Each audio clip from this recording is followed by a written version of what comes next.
dans ces pensées obsessionnelles. Il va s'installer, il prend, comme je vous disais, toute la place et tout l'espace et forcément, heu, comme il est axé sur le manque et la peur, il va générer chez nous beaucoup, beaucoup d'insatisfaction.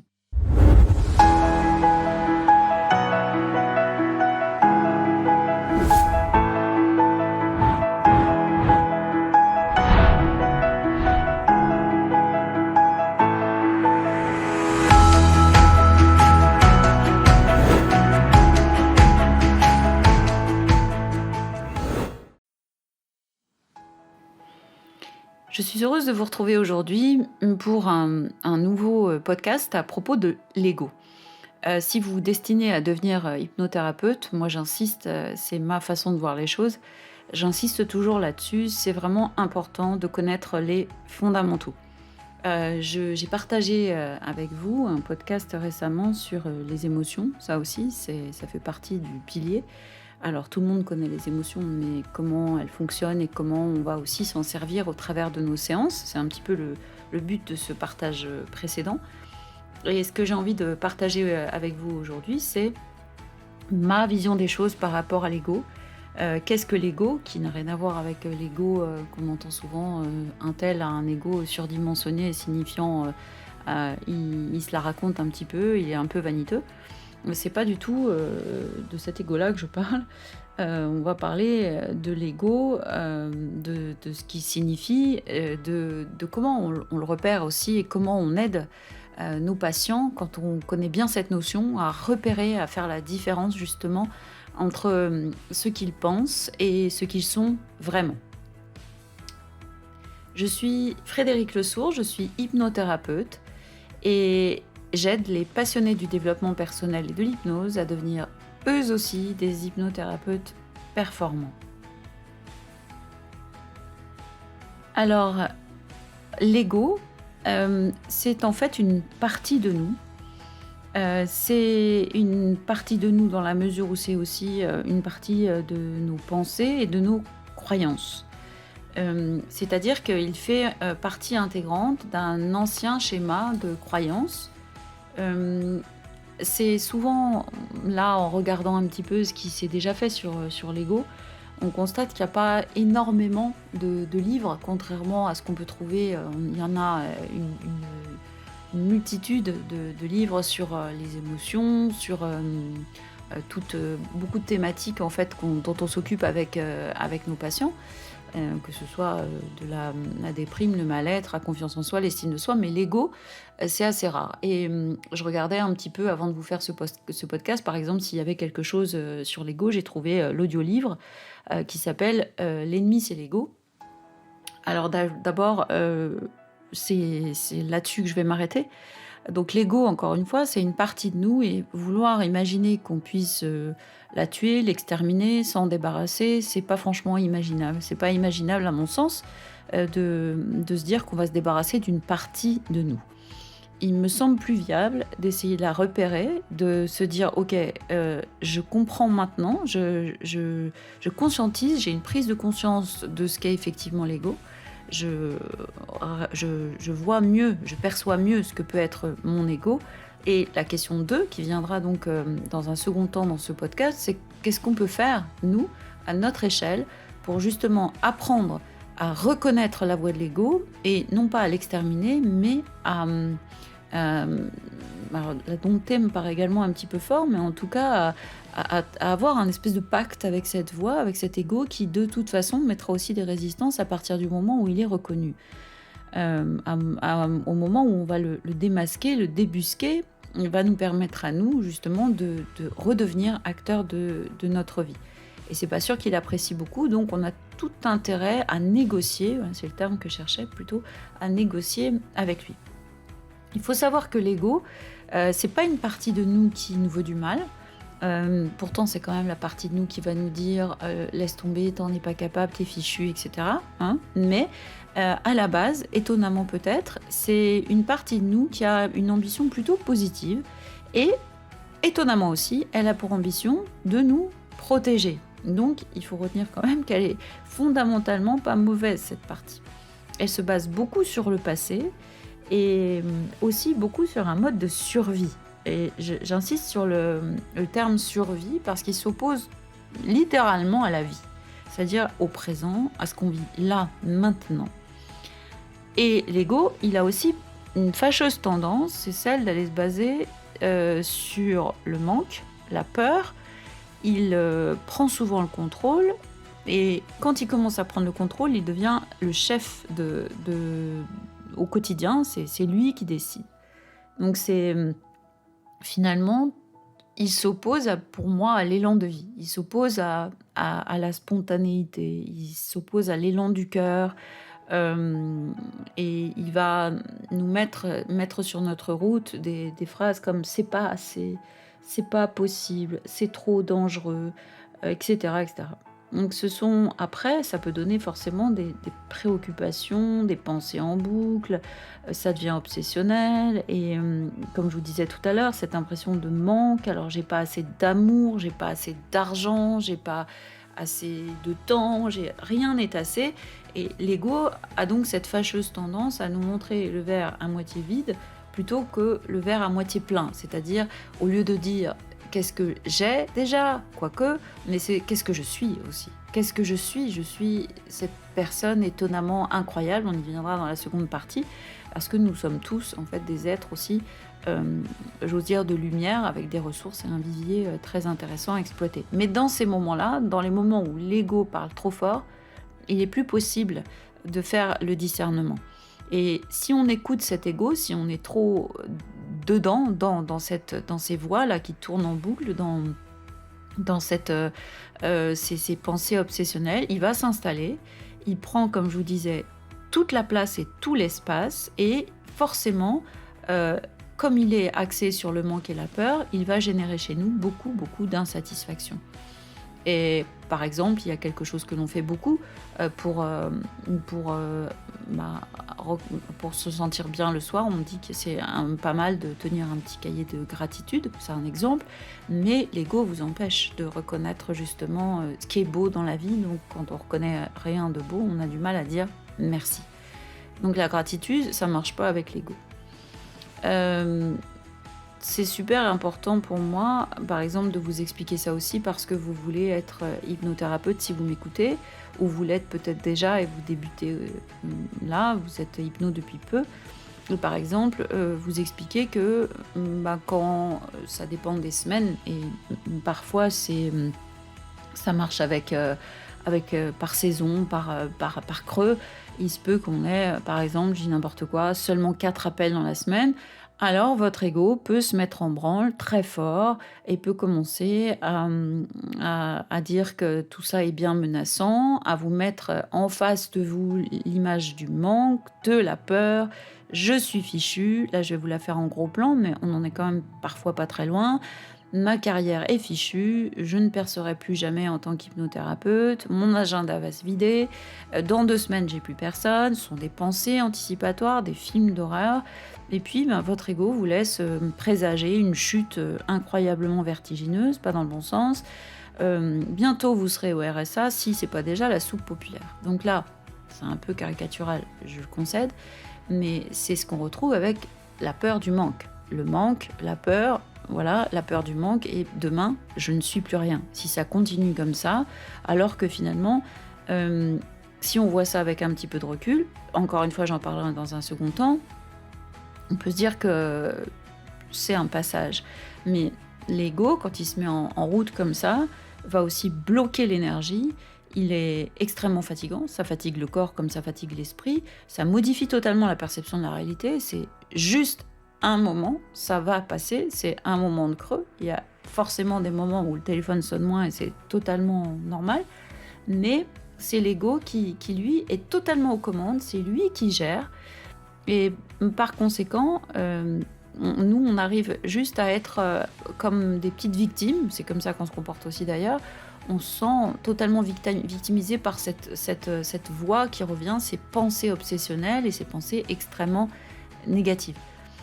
Et cet ego à l'instant précis, ou par exemple, pour reprendre cet exemple-là, il vous dit il y a pas de client, il y a pas d'appel, il y a plus rien, et cetera. Bah, c'est lui aussi qui fait que la part d'ombre, parce qu'on en a tous une et elle sert à quelque chose aussi, mais la part d'ombre devient beaucoup plus importante que la part lumineuse.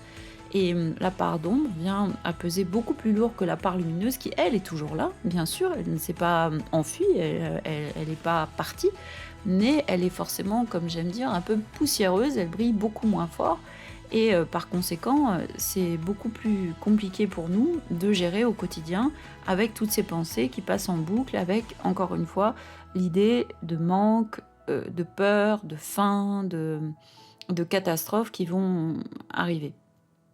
Donc effectivement, on peut s'apercevoir que, suivre la voie de l'ego, même si bon, il est là et c'est une partie de nous, c'est une partie de nos pensées et cetera, c'est pas forcément aidant, c'est certainement pas ce qui va avec la vibration de soi, parce qu'encore une fois, on n'est plus dans l'instant présent, on est ou dans le passé ou dans le futur.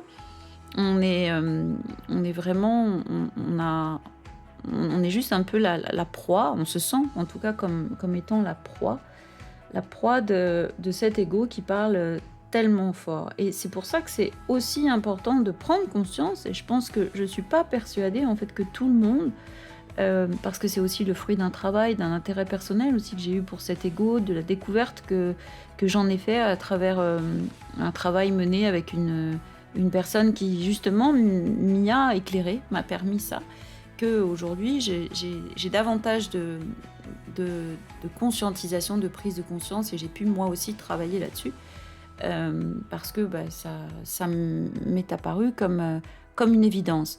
Alors, l'ego, c'est quand on dit que ça vient effectivement beaucoup de nous étant enfants, c'est quand on vient au monde, on est totalement dépendant de l'adulte, en l'occurrence de la mère, et on adopte parce qu'on sent bien intrinsèquement que bon, là il y a intérêt à être sage, à être plutôt parfait, à être plutôt calme, à être plutôt studieux, à correspondre, à aller dans un moule, à se fondre totalement dans le moule.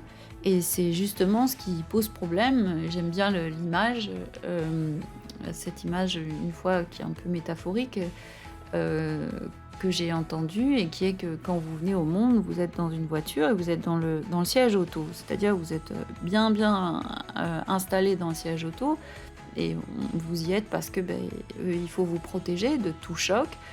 Et il y a la ceinture de sécurité, il y a tout ça, vous pouvez pas bouger, vous êtes totalement, vous en remettez totalement, enfin c'est pas vous n'avez pas le choix, à la conduite de l'adulte. Donc on va imaginer que c'est le parent qui conduit, et si vous voulez, métaphoriquement, c'est un peu ce qui se passe. On nous a transmis des systèmes de croyances, des pensées, des façons de se comporter, qu'on a donc aspiré par loyauté. Petit à petit, on s'est construit d'une certaine façon. Et c'est pour ça qu'on parle de mode de survie, parce que finalement, le but du jeu, c'est à un moment donné, cette voiture, c'est moi qui vais la conduire. Et moi, j'aime bien rajouter comment je vais la conduire. Est-ce que je la conduis comme ma mère ou mon père? Exactement pareil, en loyauté, donc avec mes anciennes croyances, mais aussi les croyances de mes parents, pourquoi pas, avec tout ce que j'ai pu absorber de ce système, aussi de la société, ou est-ce que c'est moi qui conduis ma voiture? Est-ce que c'est moi qui décide que, effectivement, comme je parlais tout à l'heure, je laisse pas l'ombre venir recouvrir totalement la lumière, mais je laisse toujours ma part de lumière être très très vive. Et c'est vraiment hyper important d'avoir conscience de ça. Et peut-être, si elle vous plaît, de mémoriser cette image qui, pour moi, effectivement, me parle, dans la mesure où, bah oui, c'est important de se dire je suis aux commandes de ma voiture, c'est moi qui conduis, et je conduis et je vais avec ma voiture là où j'ai vraiment envie d'aller. Or, avec l'ego, c'est très compliqué, parce que c'est compliqué d'entendre une voix, des pensées qui répètent sans arrêt « laisse tomber, t'y arriveras pas » ou « t'es nul ». Mais là, tu vois, on va manquer d'argent. Là, tu vois, on va manquer de patients.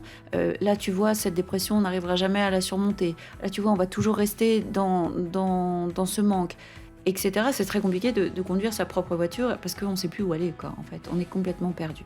Donc, c'est la nécessité d'avoir cette clarté par rapport à la notion d'ego.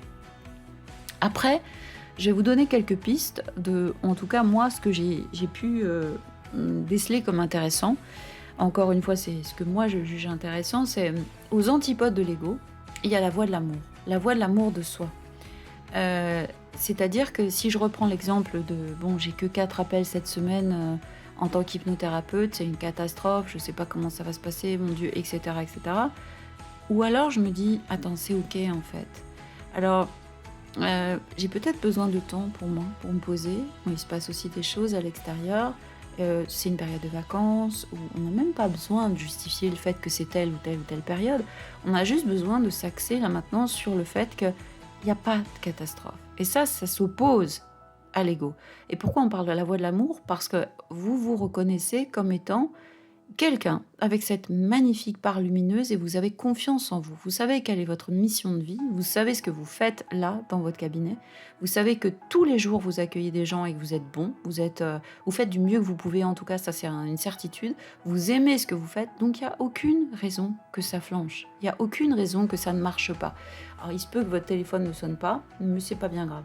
Donc c'est vraiment la voie de l'amour, ça s'oppose à la voie de l'ego qui s'agite dans tous les sens et qui va vous agiter, pour juste venir vous dire c'est ok, c'est ok. Là, cette semaine, c'est comme ça. Je fais totalement confiance à la vie. J'ai confiance en moi aussi. Et je sais que c'est ma vocation. Je sais que je suis à ma place parce que l'ego vient aussi un peu vous dégommer dans l'idée que, ah, tu vois, finalement, bah, voilà, c'est peut-être pas pour toi. Les gens t'apprécient pas. Parce que l'ego, encore une fois aussi, se base beaucoup sur le jugement, la critique, le regard de l'autre, etc. L'amour de soi, lui, il parle pas mal. Il ne dénigre pas. Il ne nous dit pas des choses atroces sur nous. L'amour de soi et la voix de l'amour de soi ne jugent pas. Au contraire, cette voix-là, elle encourage. Elle pousse à la créativité, elle pousse à la spontanéité et elle pousse, bah oui, forcément, au vrai self. Le vrai self, c'est mon vrai moi. Mon vrai moi, c'est un être qui a, à la base, encore une fois, quand on est né, on est relativement vierge, parce que si on veut y mettre aussi des mémoires cellulaires, etc., bon, voilà, ça c'est encore un autre débat, mais on est relativement vierge de tout. Et on a ce vivier qui est intact, c'est vraiment quelque chose qui brille énormément, et c'est ce qui va d'ailleurs nous faire progresser dans la vie, puisqu'on n'a jamais vu, et j'aime aussi bien cette image, on n'a jamais vu un enfant qui a tout son potentiel psychomoteur ne jamais se mettre debout pour marcher. Donc l'enfant, tout enfant que nous avons été, chacun de nous, qui donc n'a pas de problème psychomoteur, s'est mis un jour debout et a marché. Et ce, après être tombé je ne sais combien de fois. Et vous voyez que là, l'ego n'a pas eu sa place. L'enfant commence, sent qu'il y a cette pulsion, cet élan, c'est vraiment ça. Et oui, ok, c'est pas très stable. Il sent ça, il se tient, il s'accroche, il tombe, il pleure, il se relève, il recommence et il marche. Et il marche et là, il sourit. Je pense que chacun de nous a dans la tête cette image et qu'il faudrait toujours garder de l'enfant qui se met debout, qui voit l'adulte en face de lui tendre les bras et lui dire « c'est ça en fait, bravo, tu y es arrivé ». Ben, c'est exactement ça. C'est exactement, à la base, on était vraiment cette spontanéité-là. C'était pas toujours facile, mais on n'en a jamais douté. Jamais aucun enfant, encore une fois, sans problème psychomoteur, n'est resté là par terre en disant « bon, moi, j'en ai marre, ça fait une semaine que j'essaie, maintenant, ce sera sans moi, j'abdique ».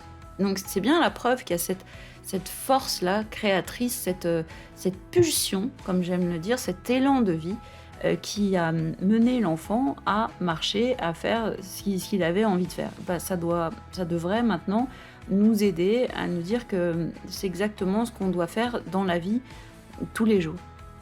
C'est-à-dire se décaler de la voie de l'ego, se décaler de la critique, de l'analyse, du négatif, se reculer, c'est-à-dire ne pas entrer dans les propos de l'ego, ne pas s'identifier à l'ego, et au contraire, se dire « oh là, ça c'est mon ego qui est encore en train de s'agiter, mais j'écoute la voix de l'amour, j'ai pas dit que c'était toujours simple à faire, mais en tout cas, nous sommes les seuls à être effectivement responsables, pas coupables, responsables de ce que l'on est, de ce que l'on ressent, des émotions qui sont à l'intérieur de nous.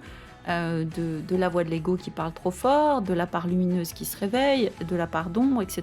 Donc à partir du moment où on sait qu'il y a cette voix de l'ego, on peut commencer et on est responsable de ce qu'on va en faire. Est-ce que je la laisse me balader comme ça? Est-ce que je laisse la voix de l'ego me balader dans un sens et dans l'autre? Est-ce que je laisse la voix de l'ego me détruire quand même? C'est-à-dire, parce que je pense que si on parle de dépression, on se dit, voilà, alors je suis en dépression, donc j'ai des pensées noires.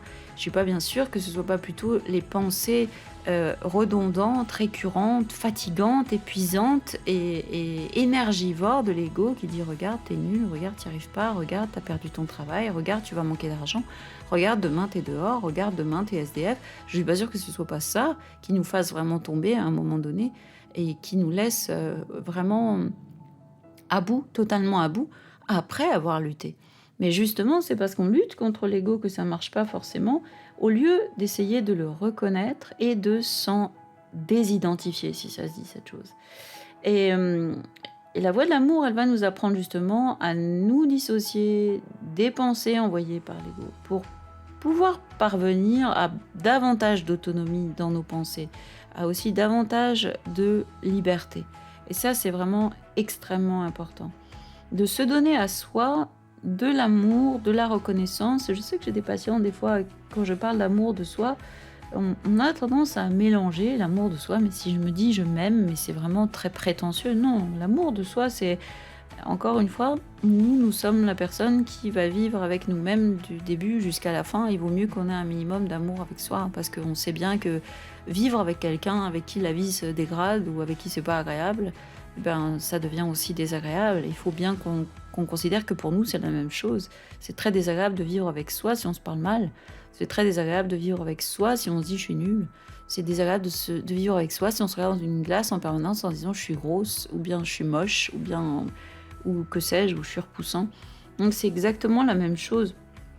C'est vraiment considérer que effectivement il y a cette voie de l'ego, mais je me recadre sur la voie de l'amour autant que faire se peut, autant que j'en suis capable, et ça s'apprend au fur et à mesure, et je me recadre sur la voie de la lumière, sur mes capacités, sur mes qualités, sur ce que je vaux, sur ma valeur, sur mes choix à moi, sur mes désirs à moi. Je ne suis pas mes pensées, donc je peux aussi me décaler de mes pensées. J'ai des pensées, mais est-ce qu'elles m'appartiennent? C'est moins sûr. Et je deviens ce qu'on appelle le témoin silencieux de ce qui est en train de s'agiter à l'intérieur de moi. Encore une fois, je vais me planter, je vais finir seule, je serai jamais mince, etc. On s'arrête un instant.